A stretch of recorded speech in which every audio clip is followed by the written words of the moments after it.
にちは。今回は当時マタンザブローは仮面ライダーになりたい第8話への視聴者の反応をご紹介します。このチャンネルでは最新アニメの視聴者の反応や感想をご紹介しています。みんなの解釈や考察を知るとアニメ視聴の楽しみが増えると思いますので、ぜひ最後までお楽しみください。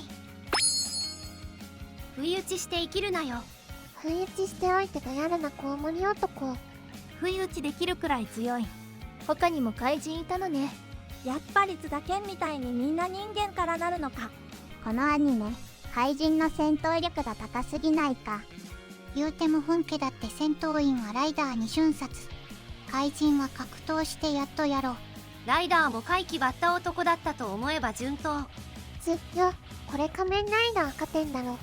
新仮面ライダーではコウモリ男雑魚だったのに、今思えばあの映画自体が雑魚だった。兵怪人の血を飲むと強くなるのか。仮面ライダーではなかった設定。こいつが惚れる男は誰なんだろう。東島かもしれない。これマジで人死ににまくるのね。将棋漫画でも死者出たし。これはまずいな、強すぎる。おいおい、もうちょいギャグっぽい感じで頼むぜ。怪人出てくるとコメディから一気にシリアスに行くな。洗脳手合いで解けるんや。お前ら永遠に解けないな。ギャルゲで解けるはずだ。俺はお前たちを愛してるよ。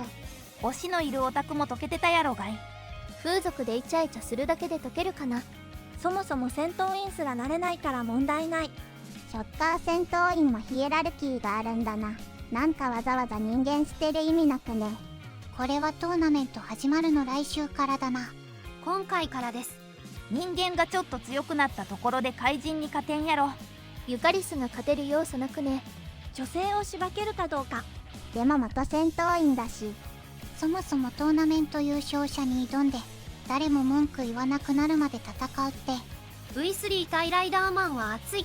怪人のタイさんがあっさり殺されたのが悲しい。なのにこっちはギャグやってるからなんだかな。ギャグアニメかと思いきやプロシーンがあるよな。これショッカー戦闘員がかわいそうな回だった。洗脳解けても死にしかないんだな。かわいそなのです。どう転んでも面白いけど津田健出番なかったな。前の時間に熱い戦いを繰り広げたからな。一般人がどうやって怪人倒すのか気になるけど、残りは数的にトーナメントで終わりなんかな。このトーナメントはそんな長くない。来週でトーナメントは終わりです。ユカリスが意外に強いなんてことはあるのだろうか。そりゃ改造されてんだろうし。一応熱いねトーナメント。ジャンプ展開固定化するわけだ。ここまで行かれたアニメは年に1本あるかどうか。よく猿もスタッフもすげえな。こんな強い怪人いて世界征服はまだなん。トーナメントするのはバトル漫画にありがちだけど、どんな漫画もあんまり人気ないよな。トーナメント編。そもそも仮面ライダーになりたくてライダーになったのって何人いるんだ。とりあえず V3 がそう。言われてみたら自分からなりたいって言い出したキャラが全く思い出せない。鈴木福君は幼少期からライダーになりたいと言い続けて意味が違う。コウモリ男はどんな人間に擬態化してるんやら。今回出てきた中でまともなのが瞬殺された抜けショッカーたちだったという悲劇。ライダー最強トーナメントをこれをラサーラフォーの集団だを真面目にやってるの頭おかしくなりそう。よく去る分が濃すぎる。濃厚すぎて疲れるわ。イメトレであっても自分に都合よく倒される怪人という捏造ができず、何度も妄想内で殺される兄貴。面倒なオタクだけどすごくよくわかる。イメージで上回るって大事だからね。クマよ、生殺与奪の権利を狂人に委ねてはいけないぞ。金敵かと思ったら違った。さすがショッカー。金敵かと思ったら溝落ちじゃねえか。溝落ちにつま先とかある意味金敵より立ち悪い。ユカリスが突っ込み疲れでかわいそうだと思ってたら頭新婚で大概だった。ユカリスが一番まともかって思ったらユカリスも別方向でずれてる。新婚なのに夫婦で戦いたくない。新婚じゃ仕方ないな。お兄ちゃん意外と柔軟。おっさん2人は無職みたいなもんだからいいけど、ゆり子さんトーナメントで怪我したら職場で心配されちゃう。ゆりこさんと店長とゆかりすが同時に職場を離れられる日、教師が定休日だから、少なくとも土曜か日曜だけど、ファミレス店長が週末オフはいかんだろ。そこら当たりのシフト調整できるのも店長の裁量かと。おっさんたちの特訓とトーナメントで終わるのかと思ってたら、ショッカーパートで引き締まるね。元人間のショッカーが多いけど結構死んでる。隠蔽工作しっかりしてるな。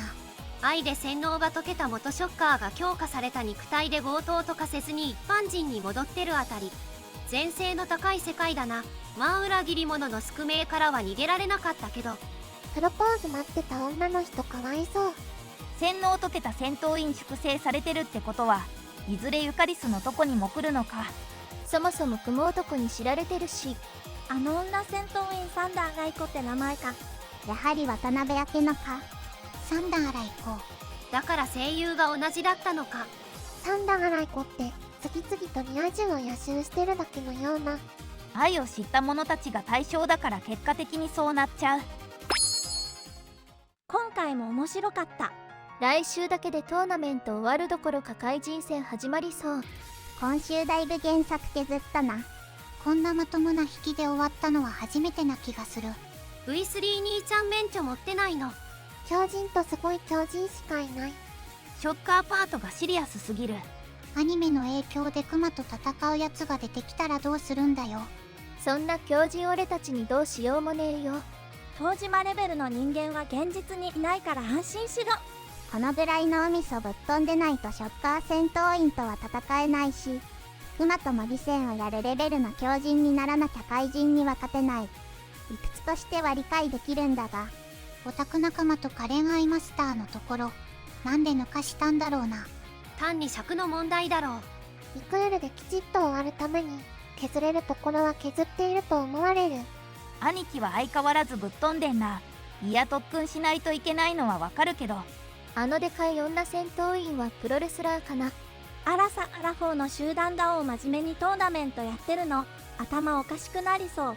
あれ兄貴は洗脳されてないよね。あれはどういう扱いなんだ。そもそも組む男がなんで改造したかも不明というか、肉体は割と短時間であっさり改造手術できるのに、洗脳は愛やらトラウマで解けてしまうので不完全っぽい。割と謎、理由付けできなくはない。最初からショッカー割が強すぎたから洗脳にならなかったとかじゃね。あんだけでかい体でも軍隊上がりの戦闘員には勝てないのか。島村兄弟のばあちゃんに比べたらまだ小さい。リリコさんいいなって思ってたけど、サンダーライコもなかなか。飲むだけで強くなる血ってすごい技術ね。コウモリ男にバレたらユカリスたち危ないけど、クムタさんは他の怪人には教えてないんかな。いやーもうなんつうか、本当にこのアニメすごいわ。全員マジで真面目だから怖い。くじ引きとは何だったのか。怪人との戦いはなし。ユカリスが相対的常識人枠に。さーて、最強の称号と強さを求めるための戦いが今始まる。続々と強い女性キャラ出てきてるけど、この作品の思考ってヤマスターのランカーと同じだよね。クマをも圧倒する東島さんは怪人と戦える可能性がありそうだが、他の人はどうか。まあこのトーナメントで明らかになるか。暑いぜ。隣を見させられているんだ。毎回同時に来るな。なんかもう予告でいきなり金やられとるんですが、なんか早速ユカリスが禁じ手を振ってる気がするけど、どうなるんだ。金敵入ってたように見えたが、次回みぞおちに容赦ないけり。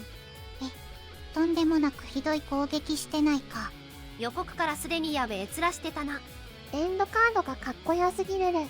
エンドカードかっこよすぎるだろう。毎回エンドカードがクソかっこいい。ライダーキックエンか。エンドカードかっこよすぎてき。最後までご視聴いただきありがとうございました。皆さんのご感想や注目ポイント、考察などありましたらコメントで教えていただけると嬉しいです。このチャンネルでは最新アニメの視聴者の反応や感想をご紹介しています。